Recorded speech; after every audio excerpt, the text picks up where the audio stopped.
What's going on, everyone? Welcome to another episode of the Brave and Faithful podcast. Once again, I'm your host, Raiden Dinicio. And today I have a speaker. He's also an author and the leading authority on financial literacy to the military and veteran community. He's the author of the book, Financial Dominance Battle Plan for a Richer Life. I have none other than Frank Molinar. How you doing, Frank? Great, Reading. Thank you for letting me come on the show. It's a pleasure to be here. Well, I appreciate it. We were talking offline here, and even though you are not in, or you were not in the military or anything like that, you mentioned your son, right? Is in the Army, correct? He's not anymore, but when Okay. I got started with the military, the part of the impetus was that he was going into, at that point, West Point. He'd gotten himself a recommendation to go in, and it was during the global financial crisis. So it was a really good time for me to look for some added support and added work and just to understand what the benefits were going to be for my son. I had no idea at the time that it would be open up such a whole new adventure that has culminated in this book. But I also have my brothers, half brothers, and my stepdad and my dad all served. I grew up in San Antonio. Military was always around us. Okay. This was just our chance then to dive a little deeper. Awesome. So yeah, before we go into how you're serving the military and veteran community, how did you get started with basically with what you're doing now with the financial background? How did you get started into that? What led you into that direction? So that goes back a few decades. I'm sorry to admit, but it was a transition in life that I was going to. I, as a young man, thought that I would always be in the ministry track of my life. And there was a transition where expectations changed, and I was leaving that, and it was kind of like, wow, now what?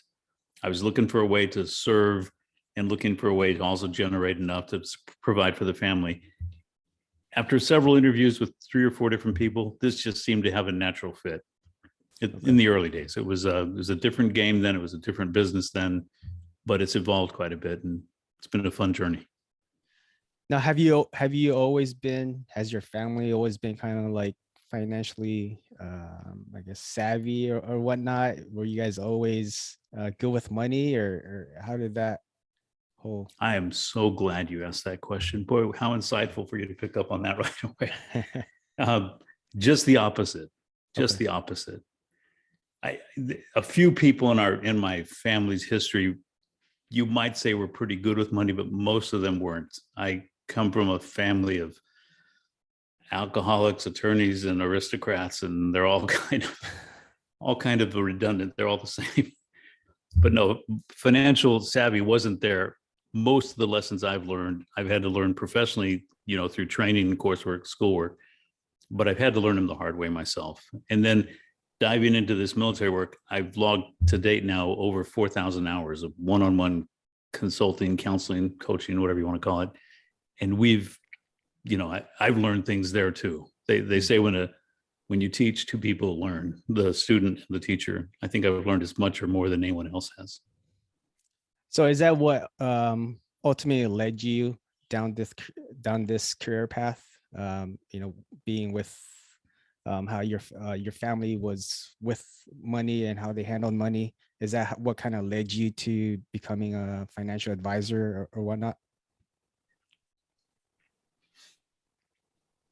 I'd have to say the financial opportunities there were enticing, but it had to have that service to others element to it, because that's just part of my DNA and my makeup. It was the combination of those 2 things together that really made the most sense. Okay.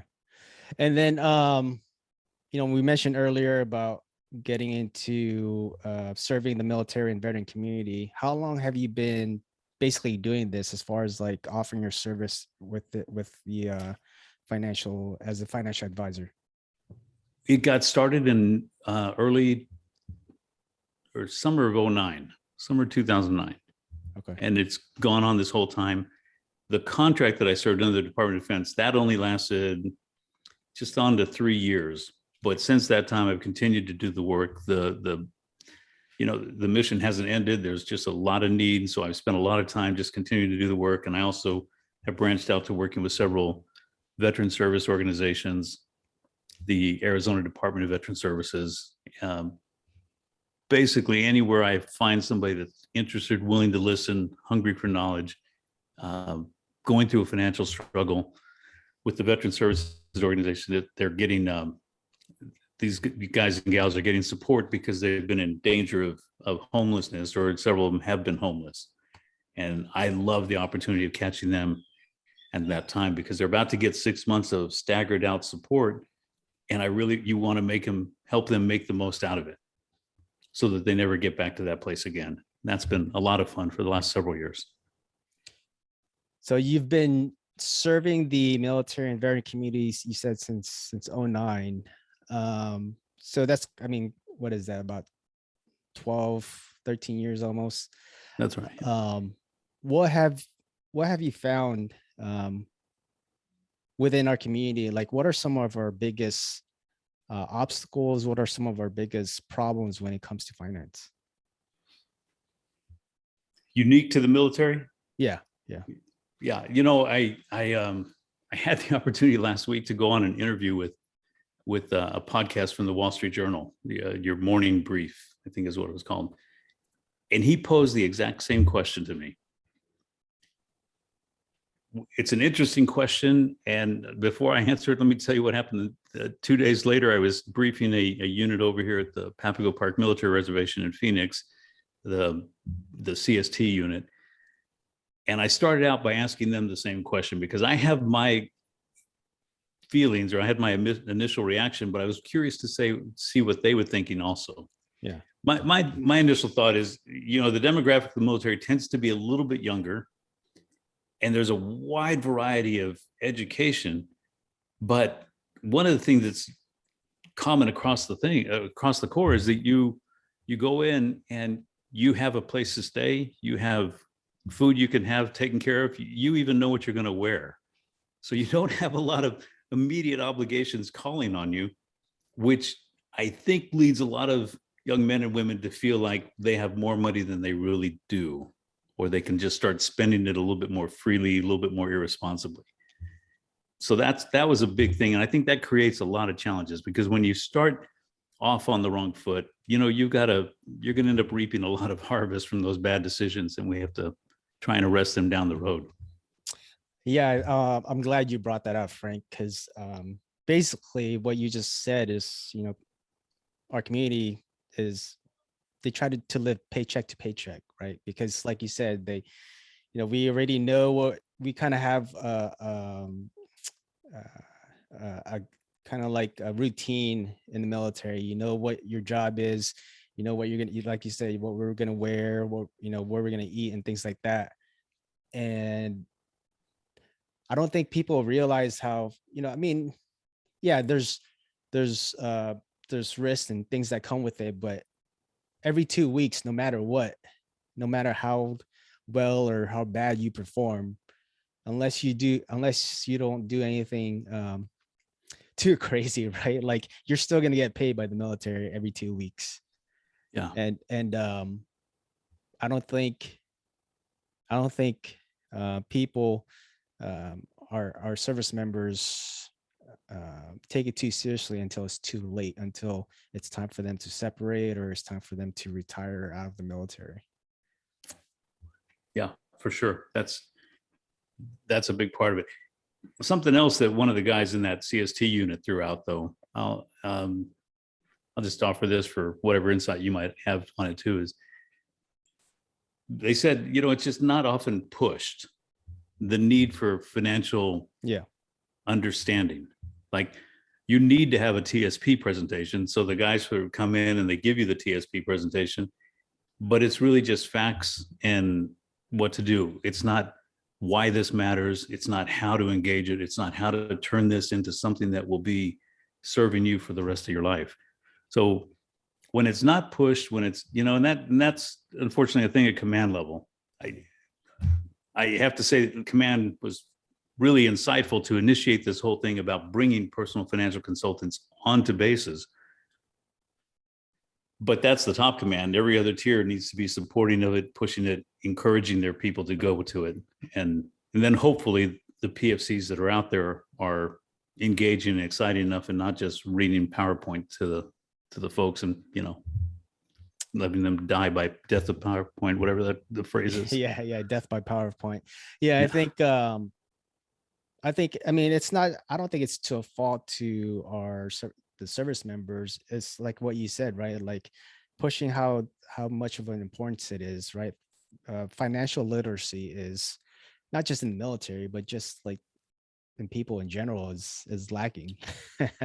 Huge. uh, it's we're not really taught that in school. um how to handle money and how to save and invest and things like that. And yeah, instead of just presenting it in a PowerPoint or whatnot and say that, yeah, just do this, I think we need more of an education to why we need to do this, how we can help you better in the future if you invest and save your money and things like that. Yeah, it's a challenge. And you're right that they haven't put it into the school system. They don't put it into the high school system. They don't put it in the collegiate programs very well. I speak at my daughter's high school class. She teaches, she's an econ high school teacher. And I go to her class every year except for COVID. That was the one year I couldn't.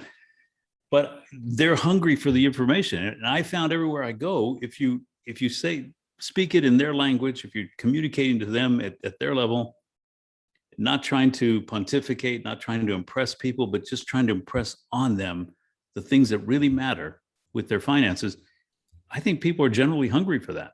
Right. And Right. there's an absence of it out there. Definitely. So Frank, with that being said, I mentioned earlier about your book. Talk to us a little bit about your book, Financial Dominance, Battlefield for a Richer Life.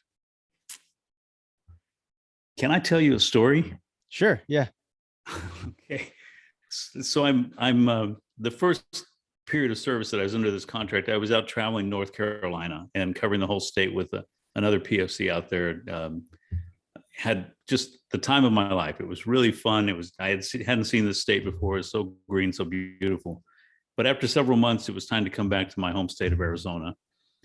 And I was planted here on a joint force task force. So it was meant to serve all components, all families, active, guard, reserve, but it was housed at the state guard headquarters. So while I'm there one day, I get a call from a commander up in northern Arizona, and this is the summertime, and she says, our unit just came back from a deployment in Afghanistan, and we're 90 days back, and I've got 3 families who are suffering in their finances. Is there any way that you could come up here and talk to them? And if you know anything about Arizona, summertime is not the best time to be in Phoenix. you want to move to the mountains if you can. So the opportunity to go to the mountains for an overnight was everything I looked for. It was funny, I couldn't take my own car because the contractor wouldn't allow that. So you go over 50 miles, you have to go get a rental car. So I go to get the rental car, and this really friendly clerk is just feeling friendly and generous. And he, for $10 more for 2 days that I paid and didn't get reimbursed for, I was driving a Corvette up there. So middle of the summer, driving to the mountains, this loud Corvette, you can't hear yourself think, but I'm having the time of my life. I get up there and I find this first family. And when I sit down with them, it's a husband, wife with a couple of kids. They're sitting on opposite ends of the table, and they are just completely stressed out. You can just feel the tension when you walk in there. We start to have a conversation. The requirement I do when I sit down with somebody personally ahead of time is I ask them to write down their spending, what's coming in, what's going out. Their best guess at just getting everything down on paper. In their case, they were about $150 in the red. They were living beyond their means to the tune of about $150 a month. And it was hurting them severely because they were trying to stretch the dollar to go a long way. But that was so mild of a case that I've come into. So, we worked through plan. We looked at their options. We created an action plan for them. I left there 90 minutes later feeling really good and excited to go see the second couple, which was this other couple. And they were kind of, I call them a Ken and Barbie, because you know the types. Yeah. Tall, good looking, perfect physique, everything's together. When they slipped their spending plan worksheet over to me, though, it was face down. So I had to look at it and kind of looked at it like I was looking at a blackjack deck of cards, what's in this hand. They were $1,000 in the red every month. Wow. That's painful. They had no kids yet, but that's a lot of money to be bleeding out every month. And everything starts crashing in and crumbling in when you think things are falling apart like that. So we had another great conversation, dug deep, built out an action plan, looked for the motivation, left that meeting fantastic, because the goal is always not just to solve the problem of the crisis, but to go deeper than that and to build something out that's going to be lasting for them for the next 10, 20 years, the rest of their life. I'm sorry about that. So after that, I go to the hotel, and then the next morning I have to go to the commander's house. Obviously, this is a guard unit up there. The commander wanted me to make sure I met this couple at their home, because this is a couple that were in severe pain. As if $1,000 a month wasn't severe enough, these guys set the mark at a new high number, $2,547 in the red. In the red. Wow. It almost takes your breath away, because that's a significant portion of everything they have. I mean, how do you do that, right? You deplete your TSP, in this case, the 401k from his civilian job, you rack up the credit cards. Things are just completely out of control.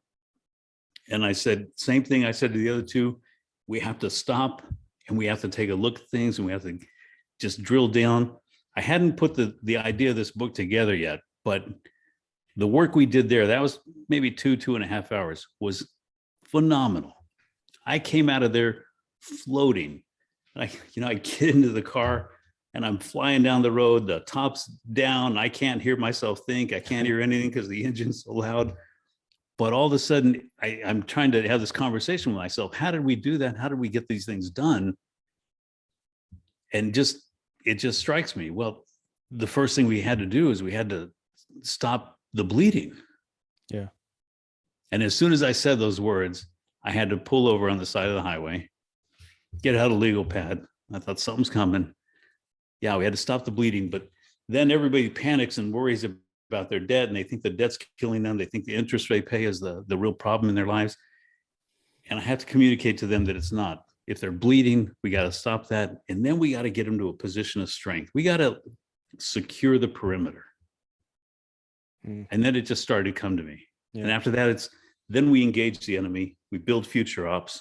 We plan the exit. That is the battle plan right there. That's the whole book is built around. Stop the bleeding, secure the perimeter, engage the enemy, build future ops, and plan the exit.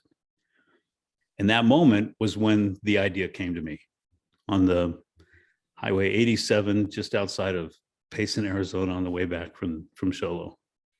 And how long ago was this? About 9 years ago. Okay. Took some time to put that together. Had to go through a lot of detours, personal detours, some challenging times with my son, who is now out of service and didn't have what I would call the most successful career path in the military, but I couldn't be proud of where he's at now. So he went through the things he had to go through. Those detours took me off a different direction, what have you. But then it also took some time to actually build it out and formalize it and come up with a little bit more content that we could even deepen the training in the investment portion, in the building the spending plan, all the different segments of it just got a little richer and fuller with time. So Frank, with all your public speaking and all your advising with our military and veteran community, and then with the book coming out, right? What would you say has been kind of like your most rewarding experiences or moments you've had since since you started serving the military and veteran community? Like you asked me in the very beginning how I even got into this business and my prior life of being very active in ministry. You might anticipate my answer. When you see the impact you have in somebody's life, and let me take a step aside. This is what was so exciting for me personally, and why I've continued to do this and hope to continue to do this until I breathe my last breath. When you see the way you can impact somebody's life, we're talking about money, and money is one of those things people either hate talking about or they love talking about it. But itself, it's not really about the money. It's about the way that money touches our lives. I personally believe money is not everything. And I don't think too many people would argue with me. It's not the most important thing, but it touches everything in our lives. And it touches all the most important things. It touches the way we feel about ourselves, the way we work, our relationships, how we deal with our kids, our hopes, our dreams, our fears, our insecurity. It touches all of those things. And so it's absolutely the most rewarding thing is when I see the lights go on, when I'm talking to a service member, we're doing this one-on-one counseling, and it's usually 30, 45 minutes into the conversation, suddenly the lights come on and they realize that when I say their potential, their financial capacity is bigger than their dreams, they realize that I'm going to prove it to them, and they're starting to see it and they're catching a glimmer. That's just phenomenal. You see marriages strengthened. You see families brought back together. I've even had a full bird colonel one time literally break down in tears in our meeting, just at understanding how the pieces fit together, because it was confusing and there was a lot of different things going on in their life at the time, and it wasn't making enough sense for them. Yeah, I mean, we can be talking about anything else, right? Any financial, spiritual, anything. I think it's what you're saying is basically the impact that you've made by serving these people, just with what God pretty much gave you as your talent, right? And using that talent in the service of good and serving other people, and just turning their lives around for the better. And like you said, just seeing that switch on their turn on when you've educated them on finances. That is the reward. That is the mission. That's the reason to do it. And hopefully we can push this out to a lot more people and give a lot more hope where there's a lot of chaos out there right now, a lot of confusion. Hopefully we can instill a lot more hope. Definitely, Frank. Frank, what's one actionable step? Our listeners are mainly, veterans, active duty. What's one actionable step that you can give them right now to, they might be having some hard times with their finances? What's one actionable step that you can give them right now? Are you really going to hold me to just one? What's the first step? Okay. Well, the first step, and it's the first chapter, it is the foundation. It is the groundwork of everything. And that is, we have to stop the bleeding. Stop the bleeding. Most people understand what I mean by bleeding. I've asked a lot of groups and briefs and meetings, and they always say, well, yeah, it's like buying more coffee than I need. It's spending here, spending there. But the reality is a lot of us don't actually track our finances. And if you don't track your money, it's going to find a way to leave. It takes that path of least resistance. The time you're going home from work and you just got a few minutes to get home, but your stomach's growling, those tapeworms are angry inside, and they want some food. They're going to find a way to talk you into pulling over and spending more money than you need to. So the first thing is to stop the bleeding. And this is what I love about the battle plan analogy is we're touching on the training that every service member has and every veteran remembers. It's ingrained in you. you understand that bleeding is not a sustainable course. It doesn't lead to a rich life. Right. So you understand innately that bleeding has to be addressed. And the way that a medic would address the bleeding is the same way that we can use to stop the bleeding in our finances. So a medic's going to do, the first thing they're going to do is an exam. They're going to make sure they found the wounds, and they've checked you over to make sure they found all the wounds. When I said my son went through a different route, at one point he was volunteering as a freedom fighter with the Kurdish militia outside of the armed forces. He just went over there on his own dime and volunteered with the militia. He went into an engagement and he got shot twice from opposing sides, one through the cheek and out the neck, and the other one through the opposite hip.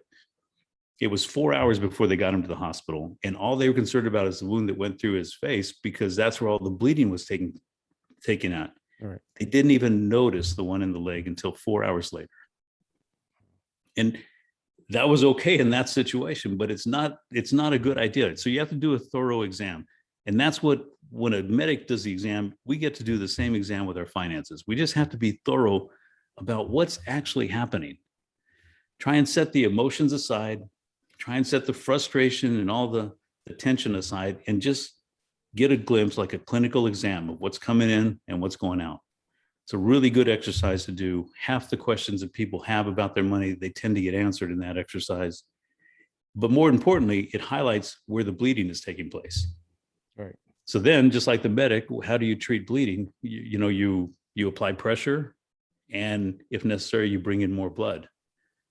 Those two parallel the next step, and that is get more efficient with my spending. I don't tell people to cut spending out. Sometimes I tell them to spend more in certain categories, but get better at spending, and then look at ways where you can bring more money in the door. So you're bringing in more blood, and you're also applying the pressure on the other side. But the third element is probably the most important. And that is, if the patient is conscious, the medic's going to try and reassure him that there's a reason to fight on, right? That you can conquer this. You're going to be okay. It's not that bad. And that's to give you the will to fight, and the summon the courage in your sails to fight back and recover. There's a lot of science behind that the mind over matter kind of thing. The parallel to your personal finances is that this mission has to be personal. You have to own this mission. It's a good idea to get good with your money, but nobody does it because it's a good idea. I found the same reason people finally stop taking drugs or alcohol and stop spending crazy without thinking is similar. They reach a point where they decide, I want something bigger. Yeah. I'm tired of being check to check. I've done that for 20 years. I'm tired of it. I don't want to do it any further. What do I got to do differently?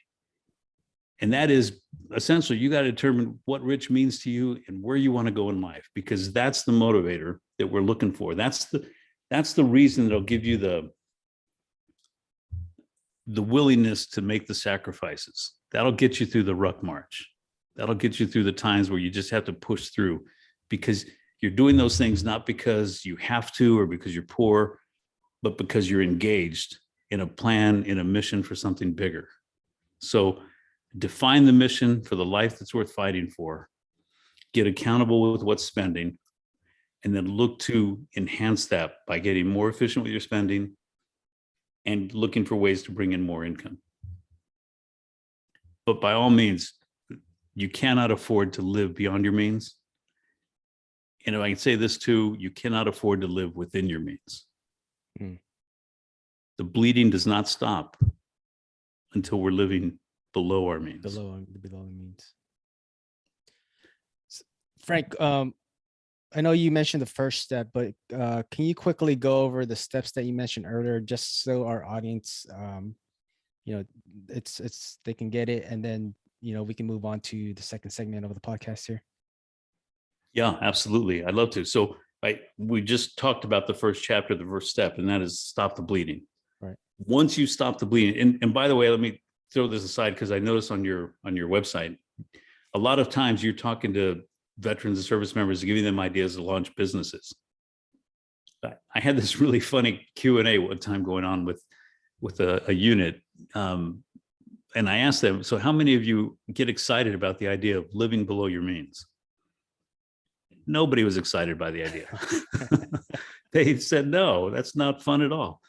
And then I asked them, well, how many of you think after your period of service would like to start a business? And, probably half the room went up in their hands went up. So I asked the next question, how many of you love the idea of having a business that just barely breaks even every month? Mm. Not a hand, not a soul. What's true in business is true in our personal life. Right. You don't get ahead until you're living below your means. So you have a profit in your household. You have a surplus. And that's true in business. There's no business that sustains itself if it doesn't get to that place of being profitable. And the sooner, the better. That's what a whole business plan is about, is to get you there as soon as possible, right? So that's that first step, is stop the bleeding so that you get to a place of personal profitability. And then we can start tracking towards that goal, that dream, that life that you decided really is worth fighting for. So the next step, stop the bleeding. After that, you want to secure the perimeter. Right. So if you think of bleeding, you think of somebody going through rehab, the important thing for them to get now is get strong and healthy. So you're no longer living check to check. You're living below your means. You've got a surplus. What you do now is really important and really often misunderstood. The tendency at this point with a lot of folks is they're carrying a lot of debt and think the interest is killing them and everything else is bothering them, is they want to take that extra money and start tackling and paying down their debt. But that's a little bit akin to going to a fight with nothing in your magazine, with an empty magazine. You're not prepared for that fight. You can have the show of it, but you don't have the substance. We've got to build you a position of strength. So securing the perimeter is the idea of building enough reserves to deal with life's incoming. And the incoming of life is, it's multiple things. The military, veteran community, you may not know, they're the second most targeted demographic for predatory loans and for financial scams. Yeah, you just look outside base and any base and you'll. Yeah, right. Pawn shops, strip clubs, it's outside every base. So security, what I'm trying to indicate here is, so you have the bad players that are everywhere and literally surrounding the bases that you're at. But we also have things going on that we can't control. There's just physical emergencies. Sometimes there's emergencies that happen. Our car breaks down at the same time the roof starts leaking, the dog's got to go to the vet, and right. Things just pile up. We know these things happen. What we haven't put together yet is the understanding that when it comes to finances, we live in a hostile territory. Right. And in a hostile zone, you tell me, how important is security? Yeah, definitely important. Keep your guard up every time. I don't think anything else matters, right? If without security, there's no mission. Without security, there's no way to bring in resources, personnel, plan missions, plan offenses, take new territory. So helping the service member, helping the veteran understand that we live in a hostile territory helps them make the connection that saving money isn't a good idea. Saving money is mission critical. And when I tell you to save 6 months of your cost of living into building your perimeter, that might sound like a lot of money, but if you reframe it and understand why you're doing it, then it's just what it is. It's just a fence around the fob. It's just the barriers that you need, the protection to protect you and your family and the ones you care about and the life you're trying to build. That's what securing the perimeter is about. And I not just tell you what to do in the book, I also show you how to do it. And the curious, really cool thing I've discovered after doing a lot of one-on-one counseling is about how long it'll take. It was an epiphany for me when I sat down with several people, and it always came in about the same amount of time. If they track their finances. If they activated these 4 different protocols that I refer to as your tactical wealth protocols, it takes only about 1.5 years to start from zero and get 6 months of your living expenses built into your savings. Okay. You said, what was that? Tactical wealth protocols? TWPs, right? Because if you're talking to the military, you got to talk in acronyms. Okay. And then So the there's next 4 step. protocols, and I'll just give them to the listeners really quickly. You've created a surplus. You're no longer bleeding. That's the first step. That's the foundation. If we haven't gotten that done, nothing else matters until we do. But when you've created a surplus, your first protocol is to deploy 80% of that surplus toward your savings. The other 20, just leave it in your account. It's kind of your buffer, your margin for error. Second protocol is when you have unexpected money come in, windfalls, tax refunds, reenlistment bonus, stimulus checks, money that's outside of the ordinary cash flow. Treat that with respect. Take 20% off the top, play with it, do whatever you want, but deploy the other 80. Put the other 80 to work for you. This way you're rewarding yourself and you're advancing yourself. Okay. The third protocol is when you get a pay raise, a promotion. You know, it's just human nature. We get more money, we think we can spend it all. Right. But the real smart tactical approach is to get more money and divide it. Just say, I'm going to spend half and I'm going to put half away. Okay. So divide the surplus or the money. 80% of surplus, 80% of windfalls, 50% of your pay raises. And then the last one is when you've paid off a debt, that money is money you haven't been missing, you've been spending it. So just deploy that money forward. You understand, when you paid off that credit card finally and it was $25, deploy that $25. Okay. Those 4 actions, if you employ them with any kind of sustainability, any kind of discipline, you will be amazed at how far they can take you forward. And again, in most cases, within about 18 months, you'll have 6 times your cost of living put into a savings account. Now, you're living below your means. You're enjoying your life because that's the protocol too. You got to live well, below your means. You've learned how to get yourself in a position of strength.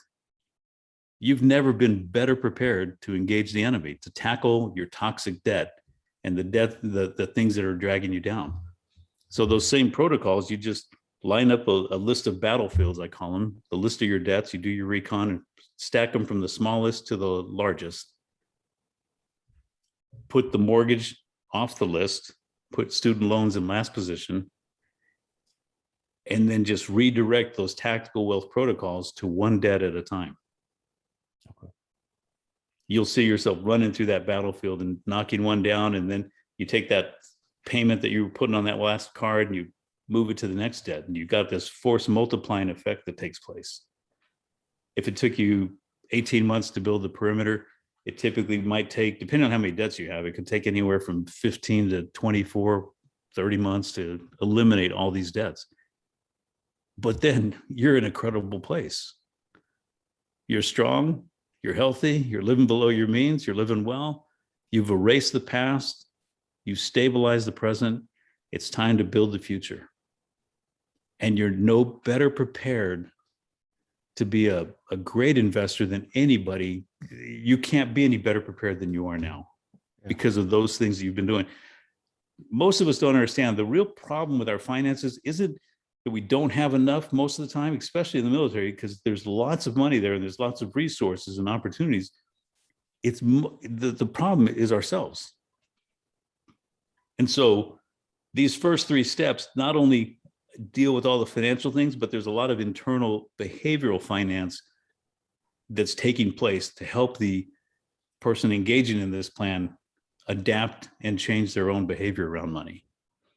Yeah, I think it just goes back to what we were talking about earlier is the relationship that we have with money, and then obviously past and it changes the experiences. relationship we have. Yeah, definitely. You understand now that it's not something that's going to run your life. It's something you get to run. It's a mission you get to build. And it's completely a life-changing perspective for individuals when you get to that point. And so the next step now is you've erased all these debts. You've been deploying. Think for a minute, think in your own case, maybe what the total of all your debt payments are. And just imagine being able to push all of that money forward into building your investments, building your future ops. Mm-hmm. There's some perspectives that are important to understand about investing, and then there's some tactics, and that's what the whole building future ops is. But just consider the possibility. There's been a lot of cases where, I'm sitting with an E5 or something like that, and they're literally spending maybe $1,500 a month on debt payments. We fix all their spending. We get them living at a profit, and they're maybe putting $400 away from their monthly spending, and then we eliminate all that. They're operational to be putting almost $1,500, $2,000 a month away. Yeah. You can pick bad investments and become wealthy at that rate. You pick good ones and you're rocking and rolling. You're really taking charge of the future. It's pretty exciting. But it doesn't end there, because once we've built wealth, we also have to manage the money. And this is the big turnaround. This is where it comes full circle. We have to plan the exit. A lot of people like to joke that, the only two guarantees in life are death and taxes.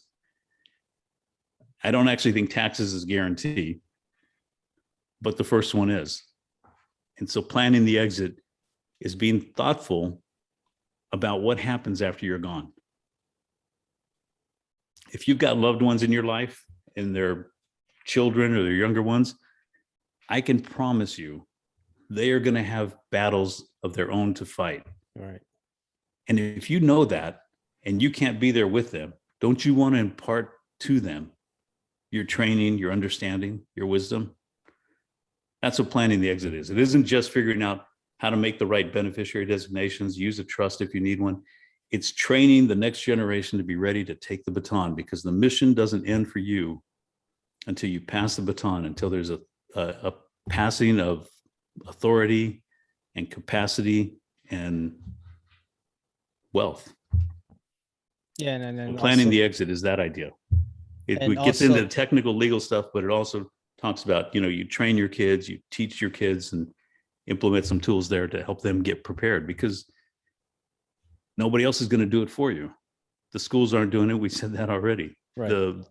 Even the military, they have their best efforts, but it's not enough. You and I are the ones that can control our family and can inspire and direct and lead them. And we're the ones that should be doing it. Yeah, it just goes back into just passing that knowledge on to the next generation. Yeah, definitely.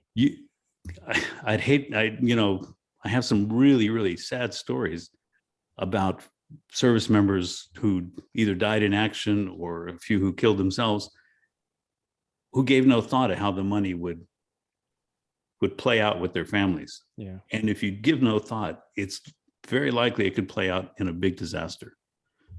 And frequently it happens that way.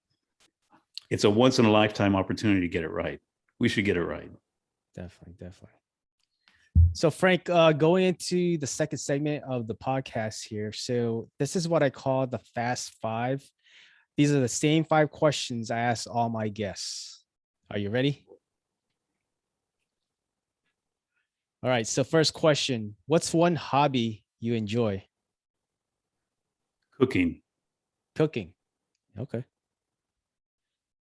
Second question, if you had to choose one person to hang out with for one day, who would it be and why? Is that one person throughout history, or is that just one person living today? Anybody, dead or living.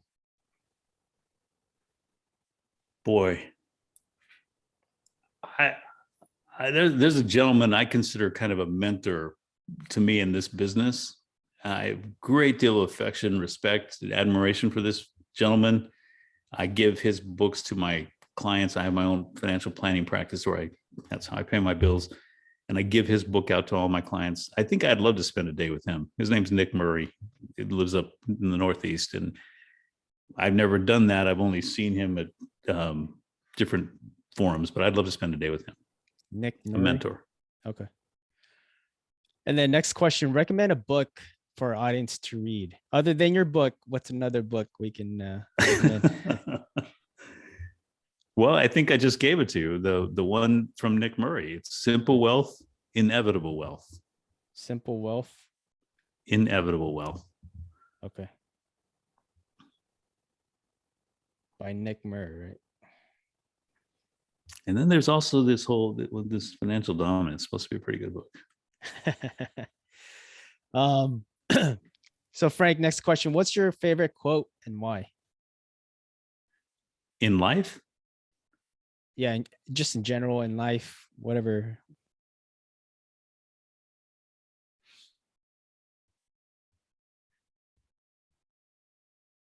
Wow, that's a tough one. Mostly because I wasn't thinking that terms. My favorite quote.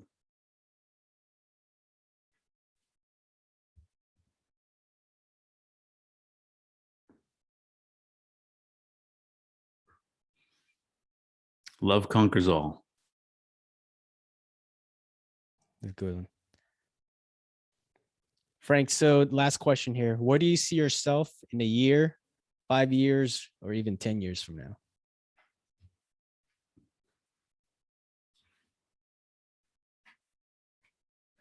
So the time and effort and expense of putting the book together and muscling through a lot of personal detours, the reason all that happened is because this content matters. It matters because, when you get such a perfect parallel to connect with a person's experience and everyday activities, you almost don't have to explain the rules. You just have to draw the parallels and then they get it. That's how I feel like this is. So where I see myself in the next year, 5, 10 years, even 20 years, Lord willing, would be the promoting of this content and the expanding of it into some online coursework. We're having a workbook created right now too. And just continuing to get the word out as far as we possibly can. I'm not the kind of person that wants to go through the route of trying to become a government contractor, because I just don't believe in self-torture. But I do want to reach as many people as we can. There are 21 million service members and veterans across the globe right now. I don't know how many we've reached a few thousand so far in Arizona, North Carolina. Maybe a few thousand have heard this message and have benefited from it, but we've got a little ways to go. And I think it'll probably take the next 10 years or more. We're going to give it our best. Well, Frank, I want to thank you for what you're doing, and obviously the topic that the service that you're providing, right? Like financial advisor. That's finances in general is just important, no matter if you're in the military or not. And it's something, like we mentioned earlier, financial literacy is something that we all need nowadays. And thank you for the work that you're doing. With regards to the book, where can our audience find more information? Where can they go purchase the book at? So the book drops, or the book releases on January 4th. And It's available on all different channels. You can get it at Amazon, Barnes and Noble, hopefully some of your local bookstores. It'll be available in ebook, print, and Audible, if I get the Audible done in time. We're working on that too right now. And then soon after that, it'll be coming to workbook. So any place you normally buy your books, you should be able to find it. Okay. And then if our audience wanted to get in touch with you, where can they find you? Where can they support you at? Boy, thank you for that. I should have even said that in the first second ago. If you go to Financial Dominance Book, financialdominancebook.com, so www.financialdominancebook.com, you can sign in for our newsletter there. That will give you access to sneak peeks. We'll be dropping different things to you between now and January 4th. And that's also my email address. If you want to reach out to me and you have any questions, any questions at all, this is a labor of love, and I love doing it. So you can reach me at frank@financialdominancebook.com.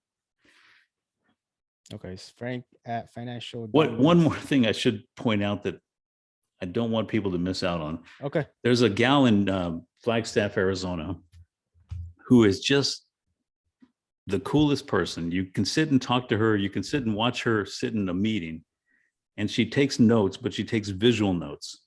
She draws pictures and just captures the highlights of the speaker's content in picture form.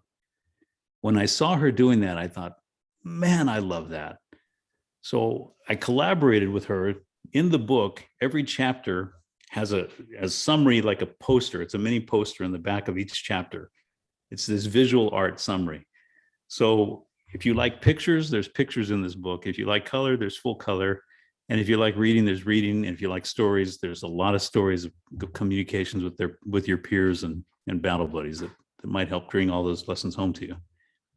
But just wanted to throw that out there too. We got pictures, and you'll get some of that in the sneak peeks if you sign on and join our database, join our newsletter. Awesome, Frank. I appreciate it. And then once again, the book will be available January 4th. And make sure you go to financialdominancebook.com to sign up for the newsletter. And also reach out to Frank at financialdominancebook.com. Yeah, if you have questions, I'd love to answer them. And I should say, lastly, you can pre-order the book now. It's available for pre-order, but it won't drop until January 4th to give us time to get the word out. Awesome. Awesome, Frank. I appreciate your time, man. And like I said, hopefully, we were talking earlier offline. Hopefully we made an impact today, at least in one person's life. And even just one person, we've done our job. So I appreciate you, Frank. Yes, sir. Thank you very much. All right. Thank you.